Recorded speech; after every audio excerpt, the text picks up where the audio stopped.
can't really back out of these claims, so I'll say it again.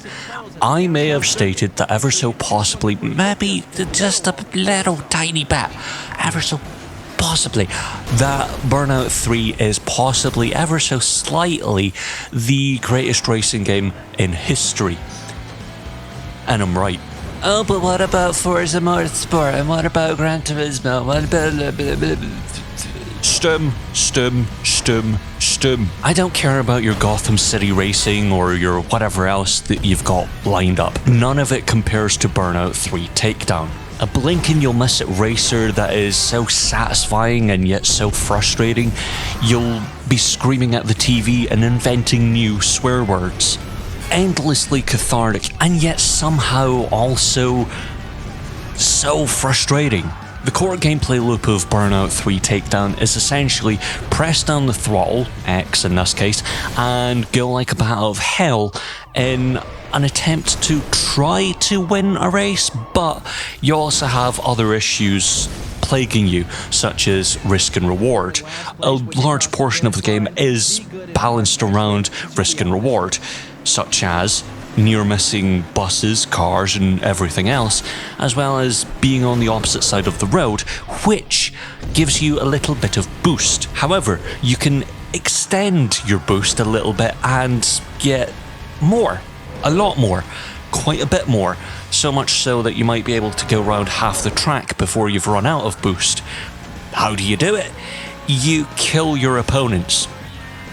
No, literally, you slam them into the back of a bus, you throw them off a mountainside, you try to get them to have head-on collisions. You are doing the most horrible things on the planet. May I remind you that this is a game that was rated 3+ by the European Ratings Board.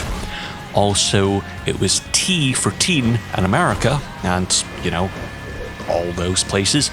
And then in Australia, because of course it's Australia, it was rated M, the nanny state, which won't allow you to play a game where there's no people, but there are cars that are trying to kill you.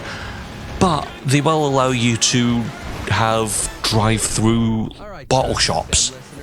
Look them up, you'll go, why is that a thing? Why don't I have that? Anyway, back to the game where you viciously try to break every road rule that has ever been created in history with Burnout 3 Takedown. Yes, of course, you can kill everyone with the mountainside murder, but they can do the same to you, which makes it the most satisfying and yet most frustrating game in history. And yes, I'm including Dark Souls in that. As I said, it's a little dated graphically. Possibly. I've been playing on a 4K TV and it has not been the best of experiences, especially while nostalgia reminds me, no, you were great at this, and it wasn't this blurry. Exactly. It was a bit, but it wasn't this bad. I wish EA would start returning my calls again, just because I offered to rob banks for them. With the lack of remaster on the horizon, we all know that EA doesn't love us anymore and they just want money. So don't expect a remaster of Burnout 3 Takedown on store shelves anytime soon. An original Xbox and PlayStation 2 title, it's a bit tricky to find a working copy, especially one that is not a bit grey in areas. You have to have a PlayStation 2 and the disc, and that's finding those in good condition is a bit tricky these days, especially 18 years on from the print of the disc and 10 years since the console was dismantled. Most of which is ignoring the elephant in the room, the soundtrack of which is whiny pop punk that has ruined my music tastes forever.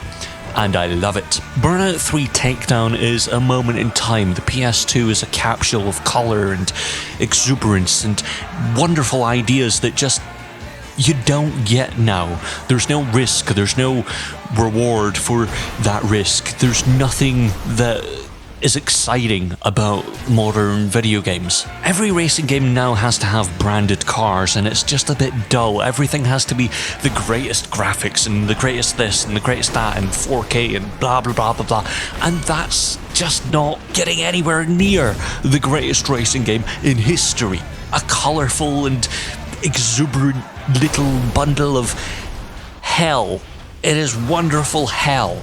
It is brilliant to smash someone up into little tiny bits, and it's brilliant in every single way, and yet no one thought, oh yeah, we should preserve that. We should think, oh yeah, that's brilliant, that is fantastic, that is well worth preserving. No, I've completely ignored the one thing that sounds like a terrorist plot and makes the game a little bit more special.